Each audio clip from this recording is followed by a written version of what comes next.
오늘 외교부 발표의 배경은 무엇인지 그리고 앞으로 실질적으로 어떻게 조치를 취해 나갈 것인지 외교부 취재 기자를 연결하겠습니다. 정재윤 기자가 나가 있습니다. 자, 외교부가 일본 정부에 하겠다는 정보 공개 요청, 구체적으로는 어떤 정보를 달라고 하겠다는 겁니까? 네, 이미 처리된 오염수는 얼만큼인지, 그럼 처리 안 된 오염수는 어떻게 할지 그 안을 내놓으라는 겁니다. 이 오염수 처리 방안으로는 현재 5가지 정도가 있는데요. 바다에 방출하거나 땅속에 스며들게 하거나 수증기로 증발시키거나 이런 안들이 있습니다. 일본은 이 중에서 어떤 안을 생각하고 있는지 들어보겠다는 겁니다. 예. 오염수를 바다로 방출할 것이라는 것은 지난번에 그린피스가 문제 제기하면서 본격적으로 얘기가 됐는데 사실은 그 이전에 그러니까 이미 작년에 일본에 이런 내용들을 물었는데 답을 제대로 안 했다는 얘기죠. 그렇습니다. 지난해 10월부터 우리 정부는 지속적으로 일본에 이런 안에 대해서 물어왔다는 겁니다. 이런 설명을 내놓으면서 사실상 일본 압박에 나선 건데요. 그때마다 일본은 원론적인 입장만 반복해왔다는 겁니다.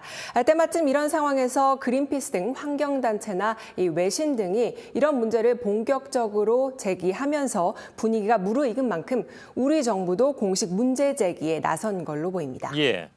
물론 외교부에서 이게 한일 갈등 국면에서 내놓은 새로운 일본 압박 카드다 이렇게 얘기하는 것은 아니겠죠. 그렇습니다. 오늘 기자회견 이후에 기자들도 이 같은 취지의 질문을 했습니다. 이에 대해서 이 정부 답변은 우리 국민들의 건강을 위한 그런 조치일 뿐이다. 이렇게 답변을 하기도 했습니다. 하지만 내년에 있을 도쿄 올림픽 보이콧과 관련이 있는 조치냐 이런 질문에 대해서 명확하게 그건 아니다라고 말을 하지 않은 만큼 일본을 압박하는 효과도 염두에 둔 거란 해석이 나오고 있습니다. 정부 발표 직접 들어보시겠습니다. 예. 내년도 도쿄올림픽 불참 문제와도 약간 연관되는 문제인 건지 확인 좀 부탁드리겠습니다. 후쿠시마 원전 오염수 방출 문제에 적극 대응해 나가고자 합니다. 그게 정부 입장입니다.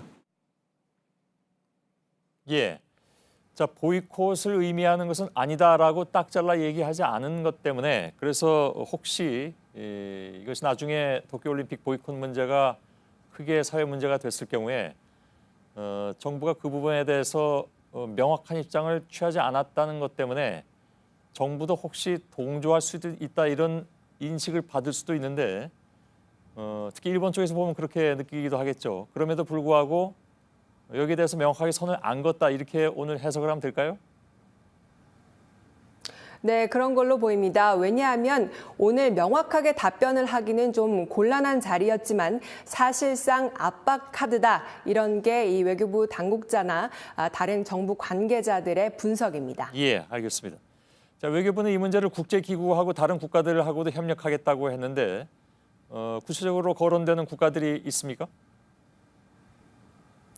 네, 일단은 국제원자력기구 IAEA 등과 같은 국제기구와 협력할 계획을 가지고 있다고 했습니다. 또 태평양 연안 국가들과도 협력을 하겠다고 했는데 구체적인 국가 이름을 거론하진 않았습니다. 다만 이 외교부 당국자는 해류로 보면 일본 열도 동쪽 지역으로 흘러간다면서 동북쪽으로 한 바퀴 돌고 궁극적으로는 환태평양으로 한 바퀴 돌게 되므로 우리 모든 나라에 해당될 것이다. 이런 설명을 덧붙이기도 했습니다.